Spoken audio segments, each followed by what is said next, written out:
Welcome to another episode of Nebraska Farmcast, produced by the University of Nebraska-Lincoln's Center for Agricultural Profitability. And you can find out more about our center and all of our farm and ranch management resources for ag decision makers on our website at cap.unl.edu.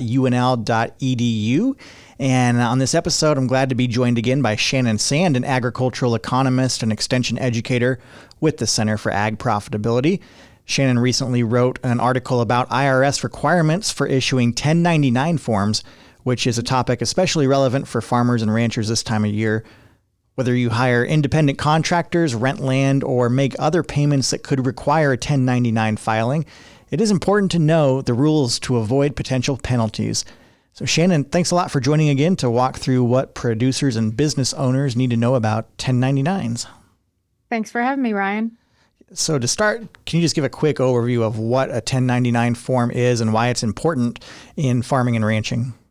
Yeah, so a 1099 form is generally, and I do want to stress generally, you want to talk to your accountant, is generally a form that you send or receive if you have given or, again, if you've done work. So if you're a independent contractor, like you stated earlier, so custom farm work, a lot of times you'll receive 1099s, things like that from whoever you worked with if you are a custom farmer.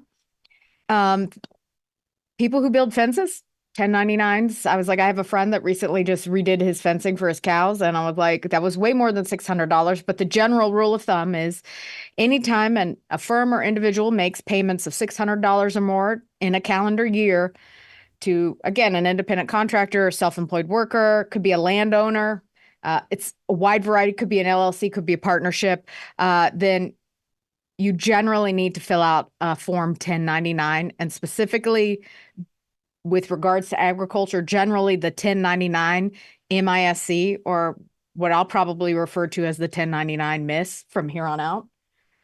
But yeah. Yeah. So could you talk about those two different types of 1099, or maybe there's more than two different types of 1099 forms? 10. Okay, great. So if you could maybe highlight, if you want to highlight all of them, be my guest. If you want to just look at the most important ones for agriculture, tell us about the different types of 1099s that producers and managers should be aware of. There's a lot. There are, again, when I counted on the IRS website, there was 10. The ones that most people in agriculture, since this podcast is geared more towards people in the ag industry, the one most of us need to know about, and again, talk to your accountant because everybody's different. And I certainly know a lot of people in ag that have multiple companies and multiple industries that they work in. So really important to talk to your accountant. I want to stress that. Like I said, there's 10 of them, and I can't memorize them all. But the big one most people in agriculture use is that 1099 MIS. It has to, generally, you want it sent out by January 31st. So we're past that date now, obviously. But ideally, you want it sent out to whoever needs to receive it. Or if you're the one that needs to receive it, you want to receive it. Again, it needs to be post-dated by the 31st, ideally. So it's just really important to make sure you get it out. But it can include anything. I mean, it's a wide variety. Again, talk to your accountant, but it could include things like crop insurance proceeds, cash payments. It can also include things like, say you and I were had an operating agreement. Maybe you were going to custom hay for me, right? And we bartered that out in like you getting a percentage of the hay. That also needs a 1099 filled out potentially. So again, really important to talk to your accountant about your situation, and also to really keep track of like good records, because if I did have you custom hay for me, let's say, right, and I don't report that, we could both be penalized pretty heavily by the IRS with like up to 20% of underpayment if we didn't, again, turn those in. And you already mentioned that these forms should ideally be sent out by January 31st, which we are past now as we record this in early February. Yes. Are there other key deadlines or dates to keep in mind, and then potential penalties if these are failed to be filed? So January 31st is the big one to get it out. Again, we've passed that, like you stated. If you don't include this in your taxable stuff, you can send it out late, because let's be honest, a lot of times it's your neighbor or like down the road. So it's pretty easy to get it to them, or vice versa, receive it. And oftentimes people are pretty understanding, but taxes for most ag operations are due the beginning of March. So it's really important to get it out sooner rather than later right now. But if you don't include this and any other taxable income on your tax return and you get audited, you could be subject to a penalty.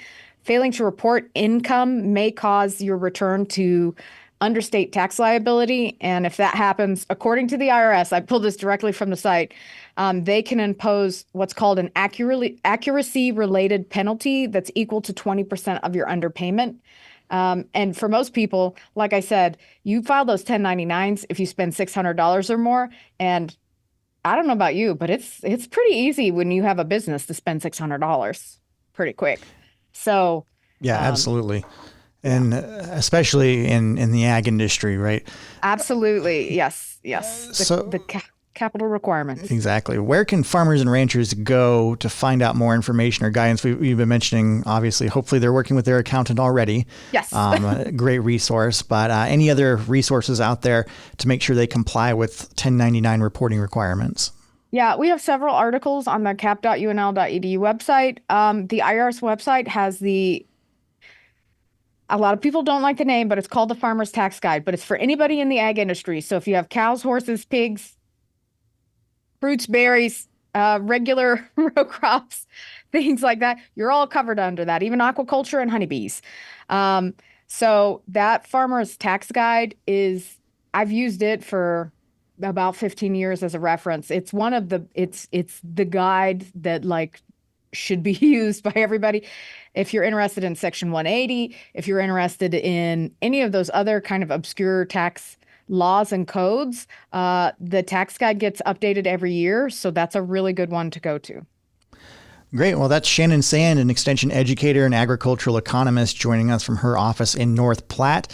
And you can find her article where she summarizes 1099 requirements. It's on our website at cap.unl.edu and linked to in the notes to this podcast, wherever you might be listening to it. Thanks a lot, Shannon. Thank you.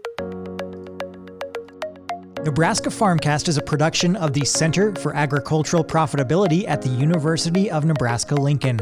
For the latest research-based information and education resources to manage your farm or ranch operation, visit our website at cap.unl.edu.